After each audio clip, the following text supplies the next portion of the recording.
ہے کہ کسی انسان کی نظر لگ جاتی ہے، مرد و عورت کی نظر لگ جاتی ہے، یا پھر جنات میں سے کسی کی نظر لگ جاتی ہے۔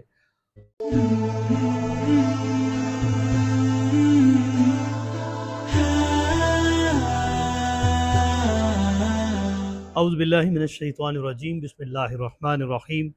روحانی علاج گاہ واسطہ عالیہ فیضان الاولیاء کی جانب سے فقیر آپ کی خدمت میں حاضر ہے۔ ناظرین و سامعین کرام، ہم آج کا جو عمل آپ کی خدمت میں پیش کریں گے، یہ نظر بد کو ختم کرنے کا آج کا عمل ہے۔ ناظرین و سامعین کرام، اگر آپ نے ابھی تک ہمارا چینل سبسکرائب نہیں کیا تو برائے کرم ہمارے چینل کو سبسکرائب کر لیں اور ساتھ میں بیل آئیکن کو دبائیں تاکہ ہماری ہر آنے والی نئی ویڈیو سب سے پہلے آپ کو موصول ہو۔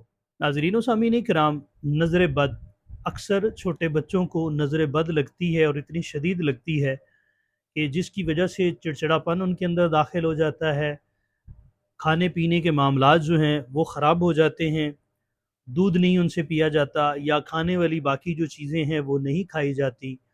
بچوں کے اندر یہ نظر بد کا معاملہ بہت زیادہ ہوتا ہے، اور اسی طرح بڑوں کے اندر بھی نظر بد جو ہے وہ بھی لگ جاتی ہے ان کو۔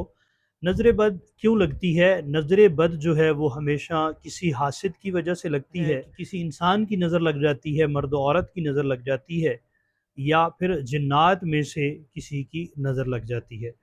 تو اس نظر کو اتارنے کا آج کا عمل ہے۔ عمل یہ ہے، آپ کو آپ کی سکرین پر نظر آ رہا ہے۔ اس عمل کو 11 مرتبہ آپ نے پڑھنا ہے، آخر 3 مرتبہ درود شریف، اور ہر دفعہ اس کو پڑھتی دفعہ بسم اللہ الرحمن الرحیم جو ہے وہ لازمی پڑھنا ہے۔ اس عمل کو پڑھنا ہے بسم اللہ الرحمن الرحیم، سلام علیکم طبتم فادخلوها خالدین۔ اس عمل کو 11 مرتبہ پڑھ کر دم کرنا ہے۔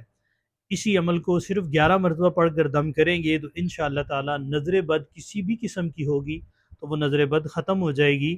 اور اس عمل کو آپ نے 1 مرتبہ یا 3 مرتبہ، مطلب 1 مرتبہ آپ نے اس کو دم کر دیا ہے تو اس کے بعد آپ گھنٹے 1.5-2 کے بعد پھر دوبارہ دم کریں گے تو انشاءاللہ تعالی 3-4 دم کے اندر نظر بد جو ہے وہ ختم ہو جائے گی۔ ناظرین و سامعین کرام، اس کے علاوہ اگر آپ کسی بھی روحانی مسائل کا شکار ہیں جو جادو اور جنات کے ذریعے سے پیدا ہوتے ہیں تو آپ ہمارے آستانے پر تشریف لا کر ہفتہ اور اتوار کے دن اپنا علاج کروا سکتے ہیں۔ اور اگر آپ کا آنا یہاں پر ممکن نہ ہو تو وایا واٹس ایپ ہم سے رابطہ کر کے اپنی تشخیص کروا کر اور اس کا ایک معقول ہدیہ ہے، وہ ہدیہ دے کر اپنے تویزات اور ان کی باقی جو ترتیبات ہے وہ آپ وایا TCS ہم سے منگوا سکتے ہیں۔ آپ ان کو استعمال کریں گے تو انشاءاللہ تعالی اللہ کریم آپ کو شفاء کلی عطا فرمائے گا۔ ناظرین و سامعین کرام، یہ تھا ہمارا آج کا عمل۔ اللہ کریم آپ کو اور ہمیں حاسدین کے حسد سے، شریروں کے شر سے اور شر نفس سے محفوظ فرمائے۔ اللہ تعالیٰ آپ سب کا حامی و ناصر ہو۔ السلام علیکم ورحمۃ اللہ وبرکاتہ۔